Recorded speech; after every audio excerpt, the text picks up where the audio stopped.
Salmo 30. Acción de gracias por haber sido librado de la muerte. Salmo cantado en la dedicación de la casa. Salmo de David. Te glorificaré, oh Jehová, porque me has exaltado. Y no permitiste que mis enemigos se alegraran de mí. Jehová Dios mío. A ti clamé, y me sanaste. Oh Jehová, hiciste subir mi alma del Seol. Me diste vida, para que no descendiese a la sepultura. Cantad a Jehová, vosotros sus santos. Y celebrad la memoria de su santidad. Porque un momento será su ira. Pero su favor dura toda la vida. Por la noche durará el lloro. Y a la mañana vendrá la alegría. En mi prosperidad dije yo. No seré jamás conmovido. Porque tú, Jehová, con tu favor me afirmaste como monte fuerte. Escondiste tu rostro, fui turbado. A ti, oh Jehová, clamaré. Y al Señor suplicaré. ¿Qué provecho hay en mi muerte cuando descienda a la sepultura? ¿Te alabará el polvo? ¿Anunciará tu verdad? Oye, oh Jehová, y ten misericordia de mí. Jehová, sé tú mi ayudador. Has cambiado mi lamento en baile. Desataste mi cilicio, y me ceñiste de alegría. Por tanto, a ti cantaré, gloria mía, y no estaré callado. Jehová Dios mío, te alabaré para siempre.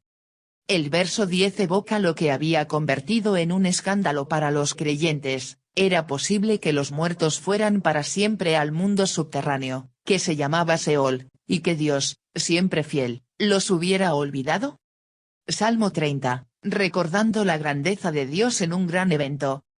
Este salmo tiene un título singular, Salmo cantado en la dedicación de la casa, Salmo de David. Aunque el título del salmo, como está en la traducción en inglés, indica que fue escrito para la dedicación del palacio de David, Spurgeon, y Adam Clarke, pensaron que en realidad fue escrito de manera poética para la dedicación del templo, para lo cual David preparó, pero que Salomón construyó. Sin embargo, tomamos este salmo como haber sido escrito para la dedicación del palacio de David.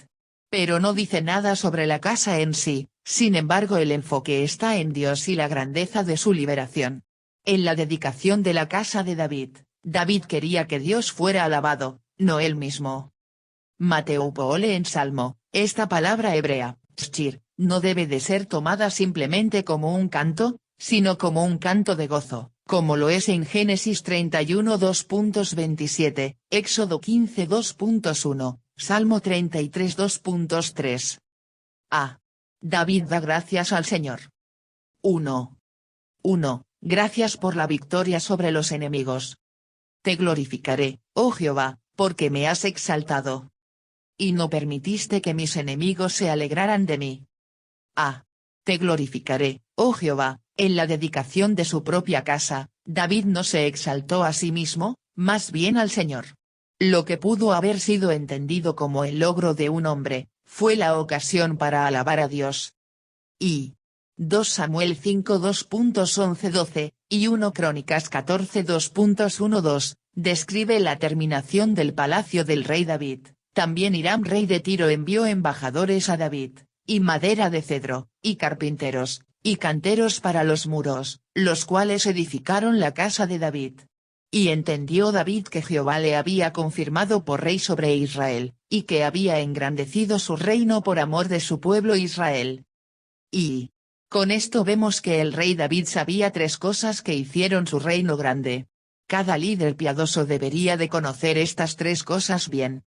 Punto centrado. David sabía que el Señor le había establecido como rey sobre Israel. David sabía que Dios le había llamado y establecido sobre Israel. Punto centrado. Él exaltó su reino. David sabía que el reino le pertenecía a Dios, era su reino. Punto centrado. Por el bien de su pueblo Israel, David sabía que Dios quería usarlo como un canal de bendición para su pueblo. No era por el bien de David que él fue levantado, sino por el bien de su pueblo de Israel. B. Porque me has exaltado. Esto explica la principal razón de la alabanza por parte de David. Él sabía que su seguridad y estatus eran la obra de Dios.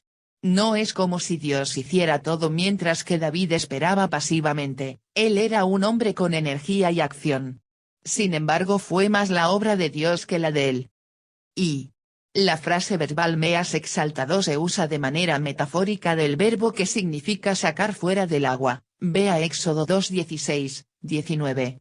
Como una cubeta que fue bajada en el poco y luego levantada para sacar agua, así el Señor sacó al salmista fuera de las manos del Seol. Van Gemeren. Y la gracia nos ha sacado del hoyo del infierno, de la zanja del pecado, del abismo de la desesperación, de la cama de la enfermedad, de la esclavitud de las dudas y temores. ¿No tenemos ningún cántico que ofrecer por todo esto? Spurgeon. C. Y no permitiste que mis enemigos se alegraran de mí. Para David esta era una parte significativa de la victoria de Dios por parte de él. Él era constantemente confrontado por los enemigos, y Dios le protegía y le hacía vencedor en lo que se refiere a ellos. 2. Gracias por la sanidad. Jehová Dios mío. A ti clamé, y me sanaste. A ti clamé. David vivía con una dependencia de oración hacia Dios. Dios ayudaba, pero David clamaba y oraba ante él. B. Y me sanaste. Sin duda que hubieron muchas ocasiones donde David recibió sanidad de parte de Dios, tanto de enfermedad como de heridas. Pero la idea de sanidad también es lo suficientemente amplia para incluir el sentido de la ayuda y rescate de parte de Dios en la gran necesidad. Y muchos comentaristas creen que David recordó cuando Dios le salvó de una enfermedad que amenazaba su vida. Era similar al salmo de alabanza de Ezequías después de su enfermedad, Isaías 38 2.10-20. Van Gemeren. 3. Gracias por preservar la vida. Oh Jehová, hiciste subir mi alma del Seol. Me diste vida, para que no descendiese a la sepultura. Hiciste subir mi alma del Seol. No sabemos si aquí David describió lo que pudiéramos llamar una experiencia cerca de la muerte, o si sería más como un escape de una muerte inminente. De cualquier forma, en su vida como soldado y líder él tuvo más de una ocasión cuando la muerte estuvo cerca, y Dios rescató su alma de la muerte. B. Me diste vida, para que no descendiese a la sepultura. David no era inmortal, en el sentido de que un día su cuerpo moriría y pasaría de esta vida a la siguiente. Sin embargo hubo muchas ocasiones cuando Dios retardó su muerte eventual, no permitiendo que descendiese a la sepultura. Y a la sepultura, por ejemplo, hacia la tumba, la cual a menudo es llamado la sepultura, como en Salmo 28 2.1, Salmo 69 2.15 Salmo 88 2.14, Isaías 38 2.17. Pole. Y mientras pensamos de este salmo como el ser un canto de ceremonia de dedicación para el palacio de David, era instructivo de parte de David el decir a todos, ustedes ven la fortaleza de mi reino, y el esplendor de este palacio. Todo se ve bien y seguro en un día como hoy. Pero nadie debiera de olvidar que hubieron muchas ocasiones en mi vida donde me encontraba en gran peligro y que estuve cerca de la muerte, y alabo a Dios, quien me ha librado. B. El testimonio de un hombre probado. 1. 4. La exhortación para alabar. Cantad a Jehová, vosotros sus santos. Y celebrad la memoria de su santidad. Cantad a Jehová, vosotros sus santos. Al recordar la gran obra de Dios, no solamente hizo que David alabara, sino que causó en él el animar a otros a alabarle. Esto era apto, porque ellos también eran sus santos, su pueblo especial. Y él sintió que él no podía alabar a Dios lo suficiente por sí mismo, y por lo tanto él enlistaría los corazones de otros. Spurgeon. B. Y celebrad la memoria de su santidad. El celebrar es otra manera de alabar a Dios por su bondad, y también son buenos modales. 2. 5. La razón para alabar. Porque un momento será su ira. Pero su favor dura toda la vida. Por la noche durará el lloro. Y a la mañana vendrá la alegría. Porque un momento será su ira, pero su favor dura toda la vida. Después de llamar al pueblo de Dios a alabar, el rey David luego les dio más razones para hacerlo. Aquí él se regocijó en que la ira de Dios puede ser real, pero momentáneo, mientras que su favor, aceptación, placer, es duradero, dura toda la vida. Y este es un contraste entre la momentánea naturaleza de la ira de Dios con su pueblo y el favor duradero en el cual Él los tiene. En el vocabulario del Nuevo Testamento podríamos decir que la corrección o disciplina de Dios es por un momento, pero su gracia permanece para siempre. Y esta descripción de la lentitud de Dios para airarse, y lo presto que está para salvar, es dado por un hombre conocido por mucho tiempo y profundamente conocido con Dios como su juez y como su padre. Clarke. B. Por la noche durará el lloro, y a la mañana vendrá la alegría. Casi con certeza, David dijo esto como un testimonio de su propia vida. Hubieron muchas noches de llanto, seguidas por mañanas de gozo, quizás con el reconocimiento de que las misericordias de Dios para con su pueblo son nuevas cada mañana. Lamentaciones 3:2-22-23. Y por la noche durará el lloro. Literalmente, pasaré la noche. Es una expresión poética de cómo el lloro personificaba el pasar mi noche con él, solo para haberse ido por la mañana. Van Gemeren. Y por sí mismo, este pasaje pudiera significar solamente, en cada noche un poco de lluvia debe caer o cada nube tiene una línea de plata o debes de tomar lo malo con lo bueno o anímate, las cosas mejorarán. Pero de lo que David está hablando es la desaprobación de Dios frente a su favor, expresado en las experiencias de la vida. Su convicción es que el favor siempre sobrepasa la desaprobación para el pueblo de Dios. Boyce. Y las noches y mañanas son contrastadas, así como el llanto y la alegría, y el último contraste es más notable, si se debiera de observar que la alegría es literalmente un grito de júbilo, elevada por la voz que había rompido en un llanto audible. Maclaren. Y este es un énfasis en la certeza del consuelo y gozo de Dios para con su pueblo. Mañana siempre es seguida de la noche, y el creyente que está en llanto puede estar confiado que mientras siguen en su enfoque en Dios, Él les traerá de nuevo la alegría. El lloro puede durar por una noche, pero las noches no son para siempre. Spurgeon. V. Esta es una muy hermosa y afectiva ilustración de los sufrimientos y exaltación de Cristo. De la noche de la muerte, y la mañana de la resurrección. Orne. 3. 6-7, el testimonio de tribulación de David. En mi prosperidad dije yo. No seré jamás conmovido. Porque tú, Jehová, con tu favor me afirmaste como monte fuerte. Escondiste tu rostro, fui turbado. En mi prosperidad dije yo, no seré jamás conmovido. Uno podría preguntarse si David dijo, o cantó, esto a una asamblea en la dedicación de su palacio, y sonrió en esta línea. Parece comunicar una segura sobreconfianza nacida de una temporada de prosperidad. Y jamás estamos en un mayor peligro que cuando en la prosperidad del brillo del sol. El siempre ser consentido por parte de Dios y jamás probar el problema, es más bien una negligencia de parte de Dios en lugar de su tierno amor. Strutter, citado en Spurgeon. Y la autosatisfacción no puede alabar a Jehová.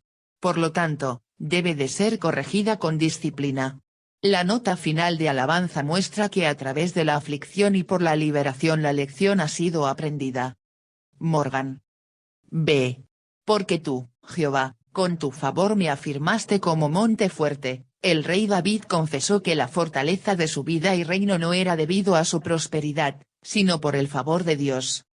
Y el palacio del rey David en Jerusalén, descubierto por arqueólogos, está situado en los grandes montes de Jerusalén.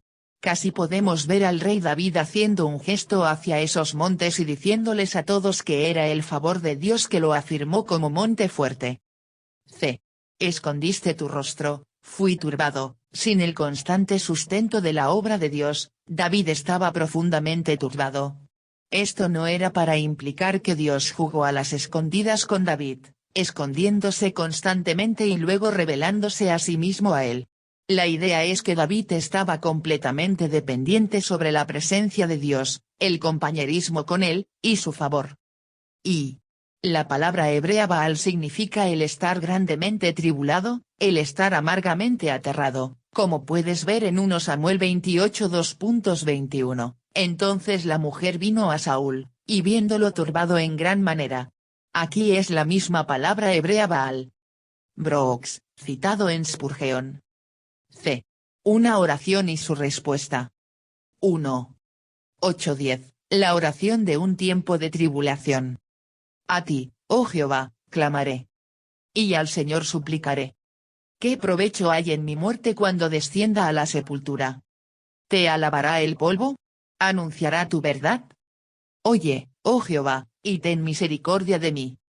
Jehová, sé tú mi ayudador. A ti, oh Jehová, clamaré. En el Salmo 32.2 el rey David primero dijo que él clamó a Dios. Esto quizás es el contenido de su oración en una de esas ocasiones. B. ¿Qué provecho hay en mi muerte cuando descienda a la sepultura? ¿Te alabará el polvo? Esta era la oración de David en una situación de vida o muerte. Hizo argumentos racionales a Dios, sabiendo que en verdad alabaría a Dios si escapaba de la muerte, pero no tenía la certeza si podría alabar a Dios desde la sepultura o el polvo de su tumba. Y estas palabras del rey David suenan francamente extrañas para el lector del Nuevo Testamento. Parece muy diferente de la triunfante confianza de Pablo cuando dijo, para mí el vivir es Cristo y el morir ganancia, Filipenses 1:21. David parecía no ver ganancia en la muerte, por lo tanto le rogaba a Dios que preservara su vida. Y esto es debido a lo cierto de la sombra proyectada sobre el entendimiento de la vida después de la muerte del Antiguo Testamento.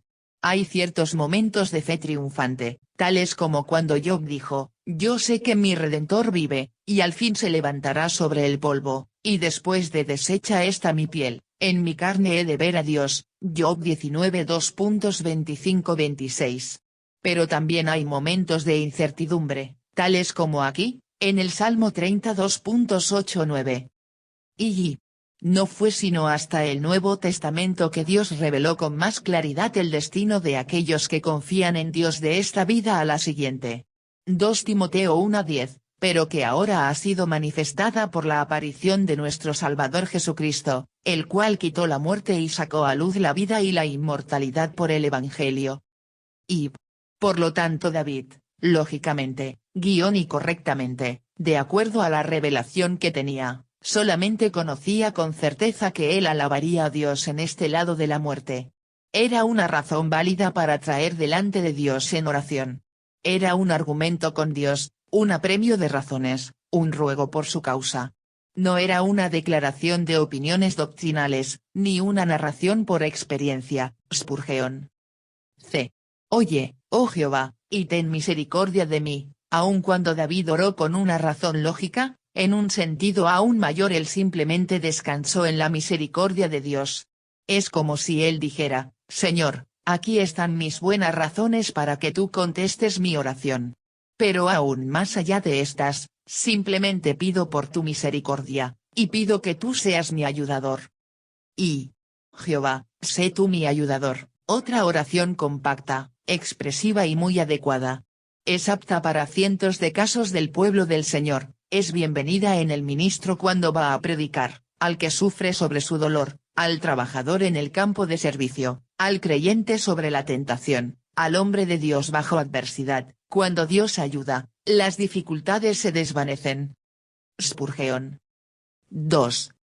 11. La gozosa respuesta a la oración. Has cambiado mi lamento en baile. Desataste mi cilicio, y me ceñiste de alegría. Has cambiado mi lamento en baile. La dedicación del palacio de David fue un evento alegre. Sin mencionar específicamente la dedicación de la casa, David la utilizó como una razón para recordar todos los momentos en que Dios le llevó de la tristeza a la alegría, del lamento al baile. B. Desataste mi cilicio, y me ceñiste de alegría, utilizando la herramienta literaria hebrea de la repetición por el bien del énfasis. David repite la idea de transición de la tristeza a la alegría. Era un día feliz, pero Dios también había sido fiel a David en tiempo de mayor dificultad. Y Esto puede ser cierto de David, librado de su calamidad, fue verdadero de Cristo, levantándose de la tumba, para no morir más, era cierto del penitente, intercambiando su cilicio por vestiduras de salvación, y será verificado en todos nosotros, en el día final, cuando nos deshagamos de los deshonores de la tumba, para brillar por siempre en la gloria. Orne.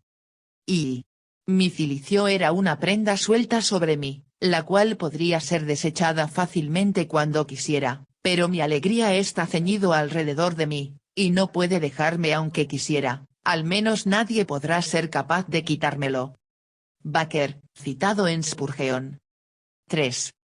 12. Dios es glorificado y se le da las gracias por la oración contestada. Por tanto, a ti cantaré, gloria mía, y no estaré callado. Jehová Dios mío, te alabaré para siempre. Por tanto, a ti cantaré, gloria mía. El rey David reveló la razón primordial por la obra de transformación de Dios en su vida. No era primordialmente para darle palacios, era para que David pudiera alabar al Señor y para no estar callado. Y Dios trabajó en la vida de David para que él pudiera traer gloria y una alabanza apropiada para sí mismo. Aunque claramente benefició a David, era primordialmente para la propia gloria de Dios por lo cual él hizo esto. Este principio quiere decir que Dios tiene una razón especial para traer su obra de transformación hacia las vidas que le van a dar alabanza a él. Y, como dice, a ti cantaré, gloria mía, indicando que el rey David cantó esas alabanzas con pasión y exuberancia, brotando de cualquier gloria que estuviera asociada con él siendo hombre, soldado, y rey. Y a ti cantaré indica que David sabía que de una manera especial Dios saluda y recibe la alabanza que es presentada a él en un canto. Podemos sentir que para David hubiera sido un pecado el estar callado. B. Jehová Dios mío, te alabaré para siempre. El rey David cerró este cántico para la dedicación de su casa con una determinación de agradecer a Dios para siempre. Los palacios parecen ser cosas permanentes, pero eventualmente se desmoronan. Pero Dios será correctamente alabado y se le dará gracias para siempre. Y él concluyó como comenzó, haciendo partícipe a su corazón con una acción de gracias eterno, y de allí en adelante se convierte en un patrón digno para toda la posteridad. Trapp.